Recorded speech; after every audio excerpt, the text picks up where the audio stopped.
Maaga pa lang ay abala na sa mansyon ng mga manggagawa. May paparating na malaking party sa gabi. Ang kaarawan ni Camille Reyes, isa sa pinakasosyal na kaibigan ni Adrian. Habang naglalakad si Lina sa hallway, dala ang tray ng mga newly pressed na table napkins. Ramdam niya ang bigat ng dibdib. Nabalitaan niyang kasama sila ni Adrian sa party.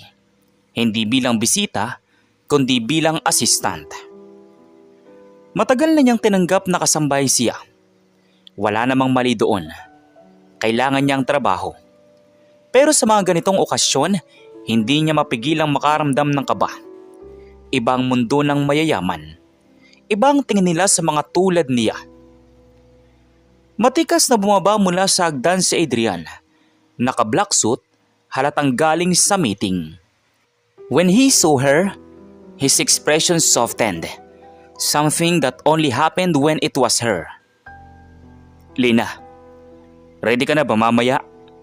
Malumanay na tanong ni Adrian. Napasingap siya. Hindi dahil natatakot, kundi dahil sanay siya na ang amo niya palaging seryoso. Kapag siya ang kausap, nag-iiba. Opo sir. Nakaprepare na rin po yung kailangan nyo. Sabihin nyo lang kung may iba pa. Sabi ni Lina. Umirap si Adrian ng bagya. Tila hindi nagustuhan ng tawag.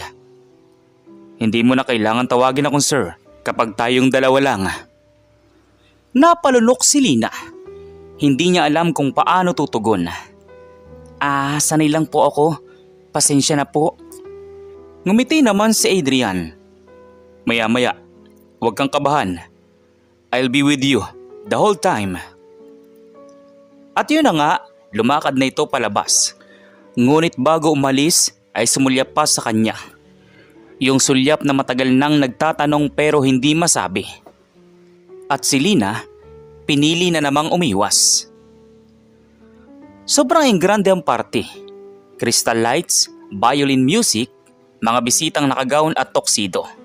Isa itong mundo na parang sa pelikula lang nakikita ni Lina. Pagpasok pa lang nila, hindi maiwasan ng iba ang magbulungan. Si Adrian kasi, habang naisama si Lina, ay hindi gaya ng dati. Usually, siya lang ang pumapasok ng solo. At ngayon, nasa tabi niya ang isang simpleng babaeng nakaputing dress na bigay rin ni Adrian. Elegant ito pero hindi sobrang halata. Tamang-tama kay Lina.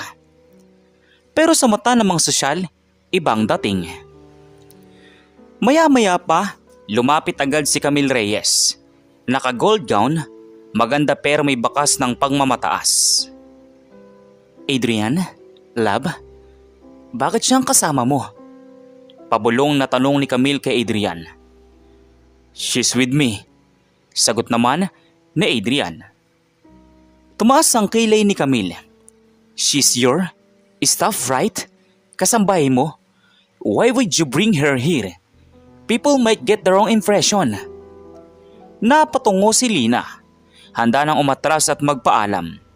Pero bago pa siya makapagsalita, sumingit si Adrian.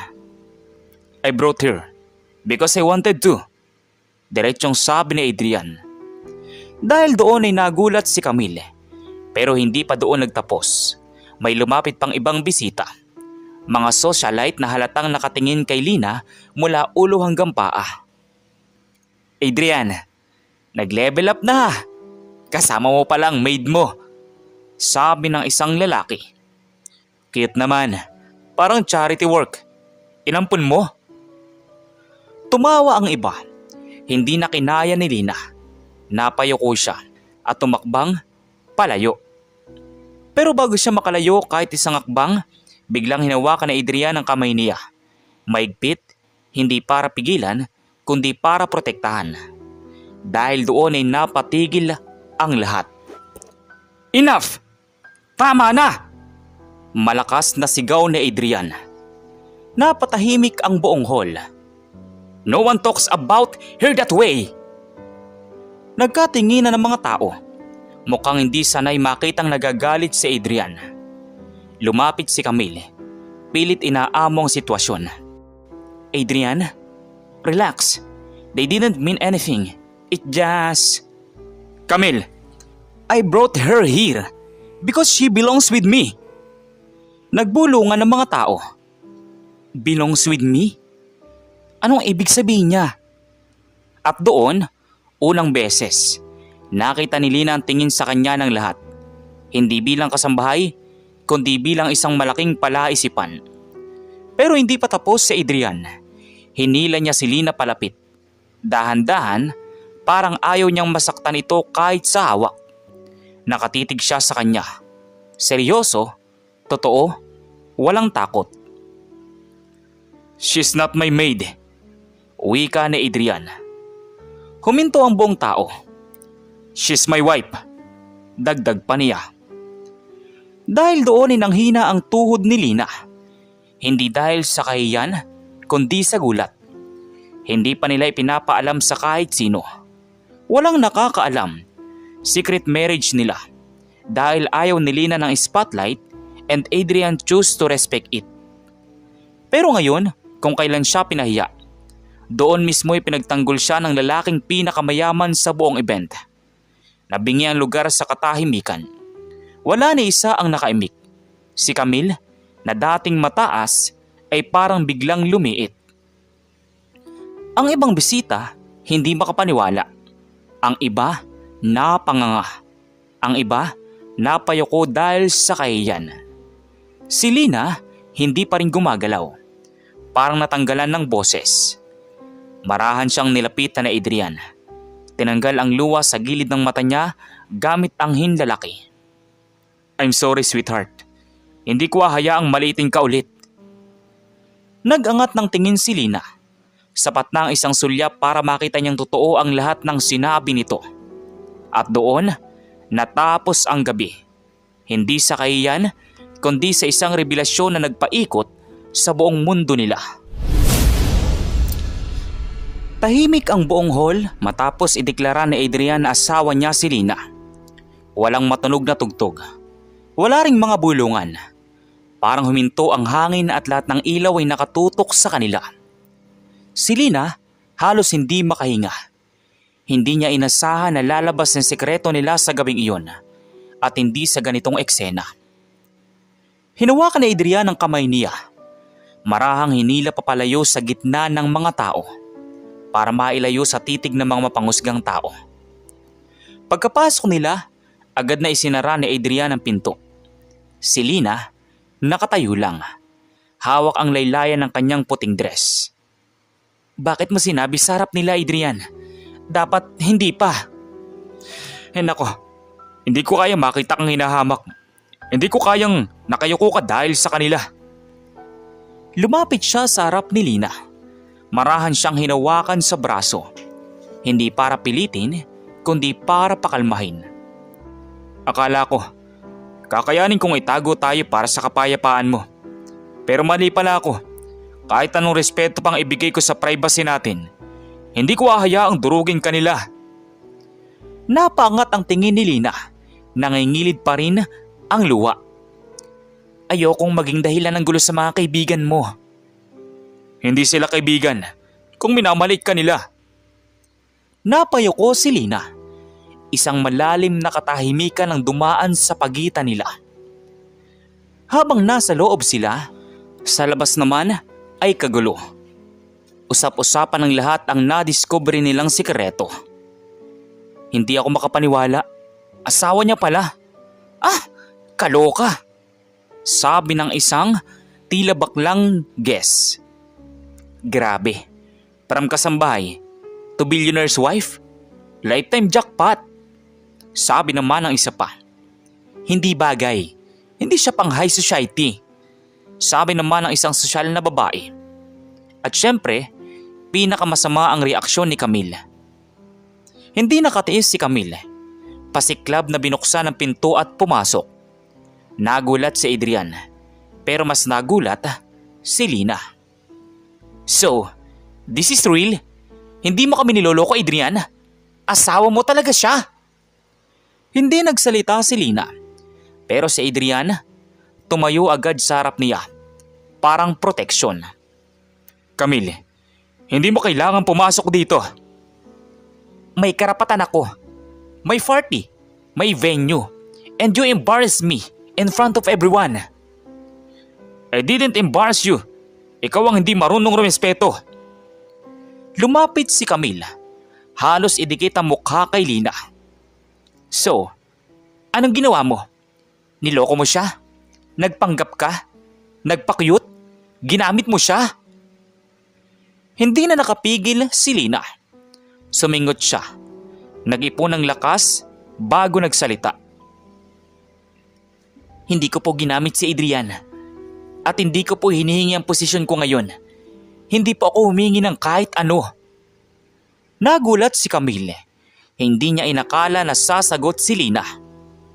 Minahal ko siya bago ko pa nalaman na bilyonaryo siya. At minahal niya ako noong kasambahay ako. Tumawa si Camille ng mapait. Love? Really? Sa mundong to? Sa level niya? Ngunit tumigil siya na magsalita ulit si Adrian. Camille, she is my wife. Because I choose her. Hindi dahil sa itsura. Hindi dahil sa pera. Kundi dahil sa pagkatao niya. Tumingin siya kay Lina na parang wala ng ibang tao sa paligid. She's the only person who ever made me feel human. Natigilan si Camille. Hindi dahil sa galit, kundi dahil sa totoong narinig niya ang emosyon dito. Hindi ito yung seryosong negosyanteng kilala nila sa mga meetings at events. Iba ang tono nito, malambot at totoo. Pero dahil ayaw magpatalo, tumahimik na lang siya. Kumuyom ang kamao at tumalikod. Bahala na kayo, pero expect chows after this. Umalis siya, iniwan ang pintong nakabukas. Pagkaalis ni Camille, lumuwag ang dibdib ni Lina. Pero ang takot ay naroon pa rin. Adrian, hindi ko gusto na magalit sila sa iyo dahil sa akin. Wala akong pakialam sa kanila. Hindi silang iniisip ko. Ikaw ang iniisip ko. Humawak ito sa kamay niya. Parang sinasabing hindi kita iiwan kahit anong mangyari. Hindi na natin kayang itago. Kung ayaw mo, hindi ko sana sasabihin. Pero nakita ko kanina yung mga mata mo. Lina, hindi ko kayang makita kang ipinapahiya. Nanginig ang labi ni Lina. Natakot lang ako na kapag nalaman nila, baka masama ang tingin nila sa iyo. Wala akong pakialam sa tingin nila. Ang mahalaga sa akin ay ikaw. Dahan-dahang umupo si Adrian sa couch. Tinipik niya ang tabi niya. Hudyat na gusto niyang maupo si Lina. Umupo si Lina. Nakadikit ang mga tuhod sa kanya. At dito nagsimula ang kwento nila. Yung hindi alam ng ibang tao. Naaalala mo ba yung unang araw mo sa mansyon?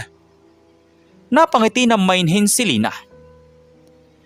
Flashback tayo nung unang araw na nagkita sila sa mansyon. Si Lina, bagong salta galing probinsya. Kinakabahan habang pumepirma ng kontrata. Wala siyang kamag-anak sa Maynila, kundi siya lamang. Habang naglalakad siya sa malaking mansyon, hindi niya inakalang makikita niya si Adrian ng personal. Nung una, suplado, tahimik, lagi nasa trabaho. Pero isang gabi, may nangyari. Isang gabi, pagod si Lina sa paglilinis. Hindi siya kumain buong araw. Nakahawak siya sa hagdan. Biglang umiikot ang paningin niya. Dahil doon ay bumagsak siya. At ang unang sumalo, si Adrian. Hey! Are you okay? Pasensya po. Nahilo lang ako. Pero hindi siya tinawanan. Hindi siya pinagalitan, kundi dinala siya nito sa klinik, pinakain, pinahinga, at sinabihang, "Don't skip meals. I'm your employer. Responsible ako sa iyo." Simula noon, nag-iba ang lahat. Bumalik na tayo sa present. Tumingin si Adrian kay Lina, nakangiti pero may lungkot. Simula noon, hindi na kita matanggal sa isip ko. Naluha si Lina. Hindi niya akalain na ganito kalalim ang lahat para dito. Adrian, kung alam ko lang na ganitong magiging komplikado, baka hindi ko pinayagan yung feelings ko. Umiling naman si Adrian. I'm glad you didn't stop it. Dahil ikaw ang pinakamagandang nangyari sa buhay ko. At doon, napahawak si Lina sa dibdib niya. Tinatago ang mabilis na tibok ng kanyang puso. Maya-maya, kumatok ang isang event staff. Sir, ma'am, hinihintay po kayo sa labas. Nag-aantay ang mga bisita. Nagkatinginan silang dalawa. Si Adrian, tumayo. Handa ka na ba? Huminga ng malalim si Lina, hindi siya handa. Pero dahil hawak niya ang kamay ni Adrian, magiging handa na siya. Oo, basta hawakan mo lang ako. Ani Lina. Ngumiti si Adrian at tinawakan ng kamay niya ng mas mahigpit. Sabay silang lumabas. At paggarap nila sa mga tao, hindi na si Lina ang kasambahay na kinakahiya, kundi ang babaeng mamahalin ng isang bilyonaryo, kahit harangan pa ng buong mundo. Hindi pa rin kumikilos si Lina. Pinagmamasdan siya ng lahat. Parang eksenang hindi inaasahang mangyayari kahit sa pinaka-wild na chismis ng alta sosyedad. Ang mga bulungan ay parang mga kidlat sa hangin. Mabilis, matatalim, at hindi mo alam kung saan tatama. Pero sa kabila noon, ang kamay ni Adrian ay nakahawak pa rin sa kanya. Matatag, parang sinasabing, hindi ko bibitawan, kahit anong mangyari. Sa loob-loob ni Lina, may unti-unting sumisirit na takot. Ito ang bagay na iniiwasan niya. Ito ang dahilan kung bakit gusto niyang manatiling lihim ang kasal nila. Dahil once na malaman ng mundo ang totoo, darami ang mata, ang panghusga, at ang mga taong pilit sisira sa kanya. Pero ngayon ay huli na. Lumabas na ang katotohanan. At si Adrian, wala nang balak umatras pa. Matapos ang pag-amin, lumapit si Mrs. Santos, isa sa pinakamatanda at pinakarespetadong bisita. Naka-pearl necklace at may aura na matagal nang nasa mundo ng mayayaman. Adrian, anak, totoo ba yan? Asawa mo ang babaeng ito? Tumango si Adrian, walang pagkaaninlangan. Yes, matagal na kaming kasal. Napatingin si Mrs. Santos kay Lina, hindi mapangmata, kundi mapagmasid. Aba, magandang dilag. Mukhang marami kang pinagdaanan. Hindi alam ni Lina kung anong isasagot. Pero bago pa siya makapagsalita, may ibang boses na biglang sumingit. Muling lumapit si Camille. Ngayon ay halatang hindi makapaniwala sa nangyari. So, I see. Kaya pala hindi mo kami nililigawan ulit. Adrian, you are hiding a wife. Sabi ni Camille. May ilang bisitang halos mapahawak sa bibig sa kapal ng sinabi niya. Tumingin si Adrian ng diretso kay Camille, malamig, walang tinag. I wasn't hiding her. I was protecting her. Napakurap si Camille, halatang tinamaan. Protecting or embarrassing?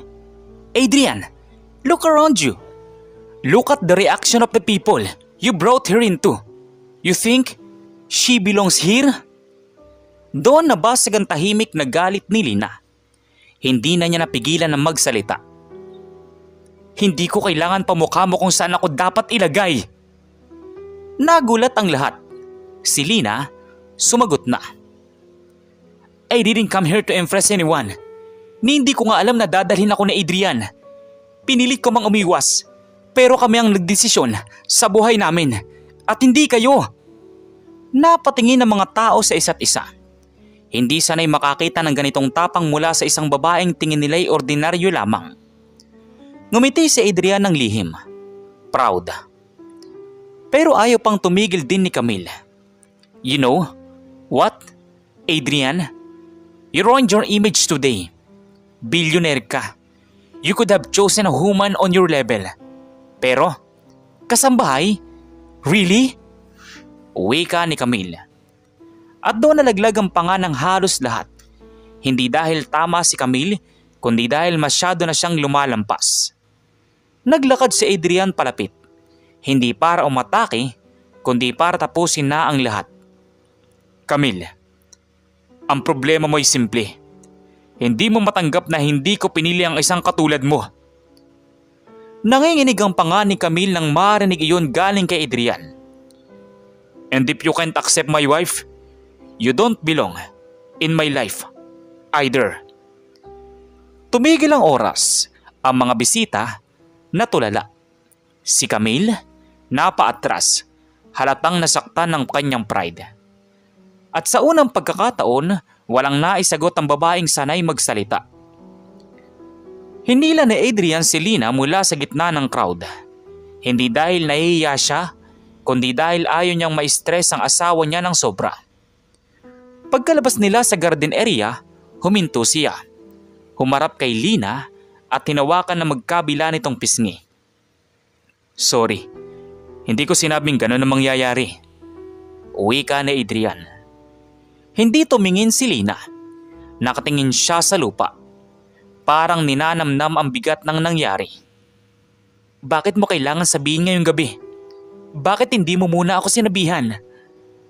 May sakit ang tanong. Hindi galit, kundi masakit na totoo.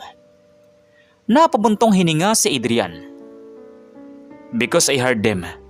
I heard how they talk about you. I knew if I keep quiet, they do it again. At ayokong maulit pa yun. Never. Tumingin si Lina sa kanya. May halong luha pero hindi galit, kundi unti-unting pag-intindi. Adrian, pinili kong manatiling tahimik dahil ayokong makaapekto sa iyo. Ngumiti ng marahan si Adrian. At pinakasalan kita dahil gusto kita at ikaw ang pinili ko. Not because you fit their standards. Napapikit si Lina. Nagdikit ang noo nila. At doon, sa gitna ng mga ilaw ng garden, may pag-amining matagal nang nakabinbin. Pero bago pa magtapos ang sandali, isang boses ang biglang sumingit sa dilim. Adrian, we need to talk. Sabi ng isang hindi kilalang babae. Napalingon silang dalawa. Isang babae ang lumalapit.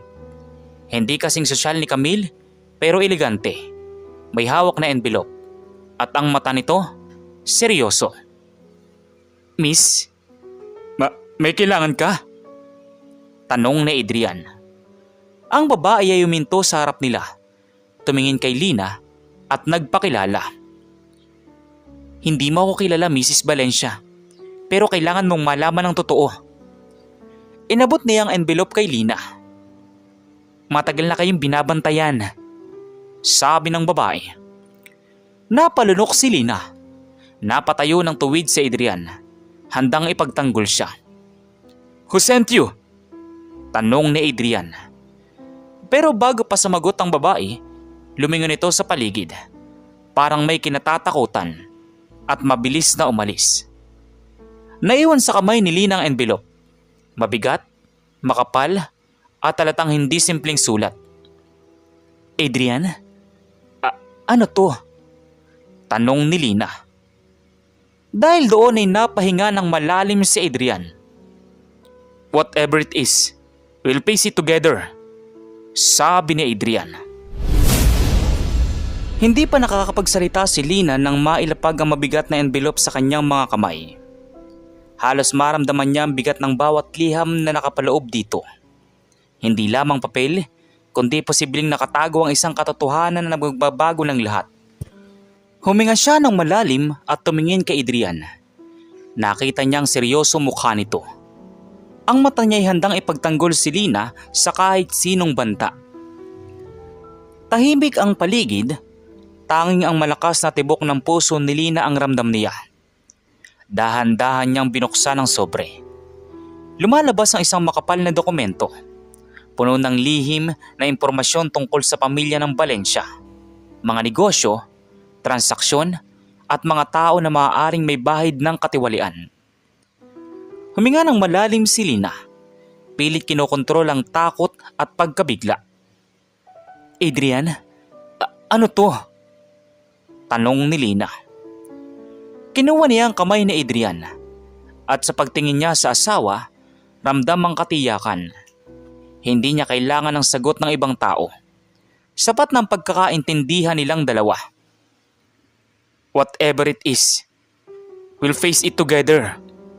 Wika ni Adrian. Nagtagpo ang kanilang mga mata. At sa sandaling iyon, naaalala nila kung gaano kalakas ang kanilang samahan. Sa harap ng pangamba at misteryo, ang pagkakaisa nila ang magtatanggol sa kanila. Nagpasya silang huwag munang ibunyag ang laman ng dokumento sa iba.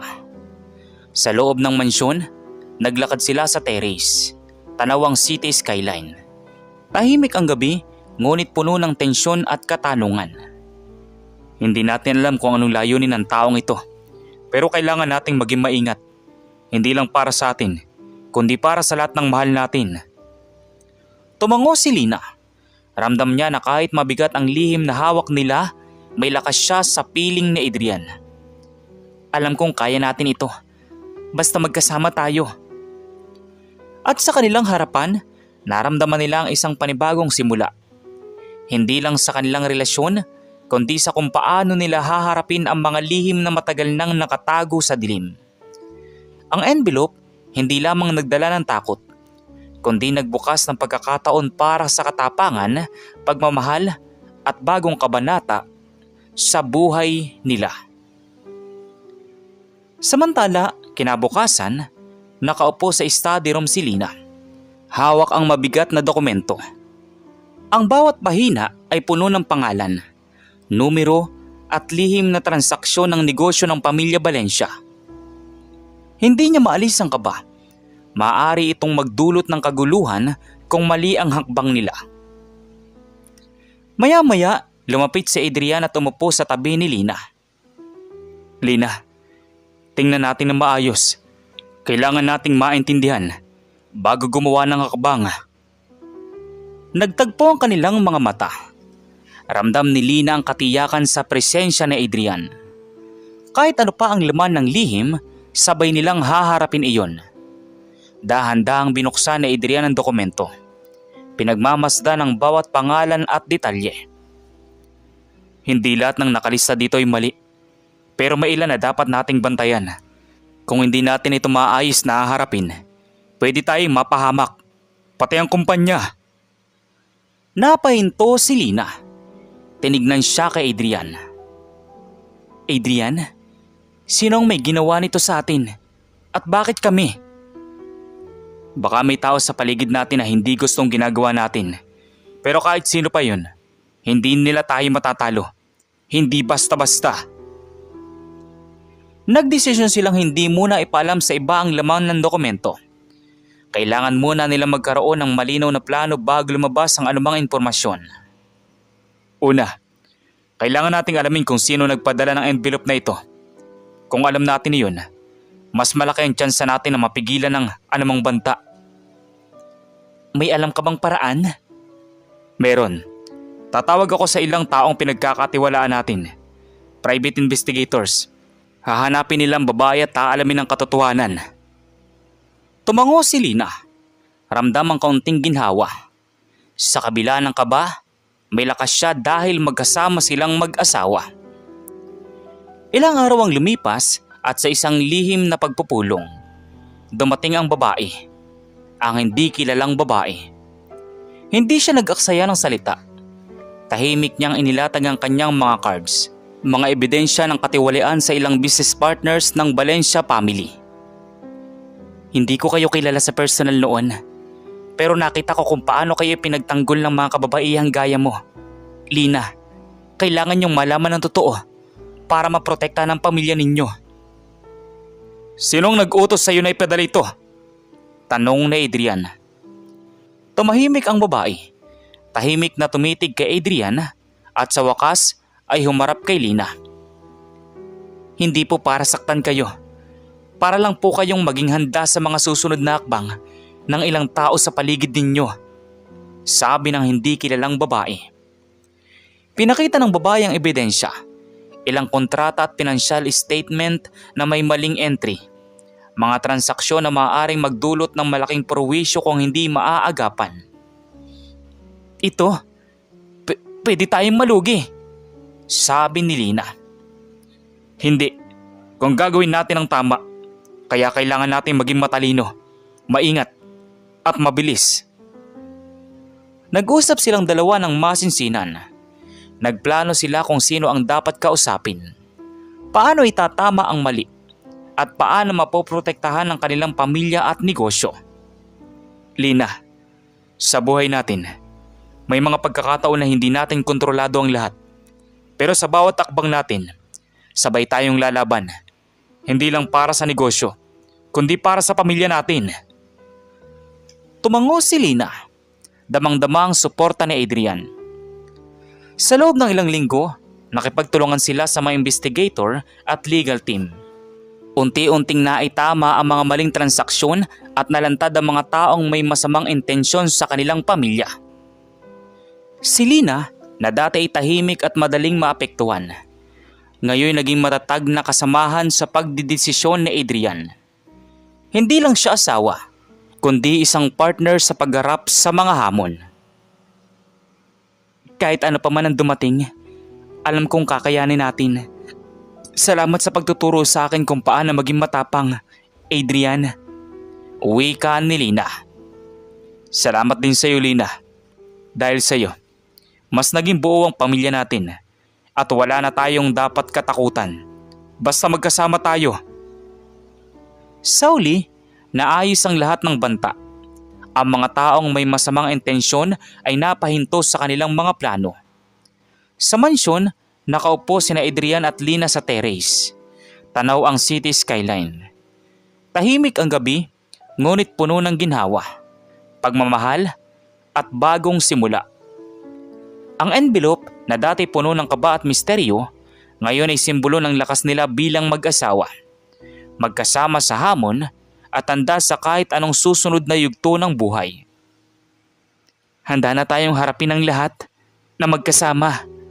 Wika ni Lina kay Adrian isang gabi. Magkasama. Palaging magkasama. Tugon naman ni Adrian. Samantala, sa kabilang banda naman, ang mga dating galit na galit kay Lina dahil isa lang siyang kasambahay, ngayon ay naging mabait na sa kanya at naging matalik na din niyang mga kaibigan. At doon nagtapos ang kabanata. Hindi lamang sa paglaban sa liham, kundi sa pagtataguyod ng pagmamahal at katatagan sa bawat unos ng buhay. At sa kung paano tinanggap si Lina ng mga taong hindi tanggap siya noong mga unang araw na nakilala siya. Kayo, ano pong masasabi niyo sa kwento natin ngayon? At kung anong mga aral po ang mga natutunan ninyo? Maaari niyo po bang i-comment doon sa baba doon sa comment section para muli ko pong mabasa? So once again, inuulit ko pong muli. Ako po si Tamoxki TV. Kita-kita po tayong muli sa mga susunod pa nating maraming mga video. Thank you and God bless you all. Peace out.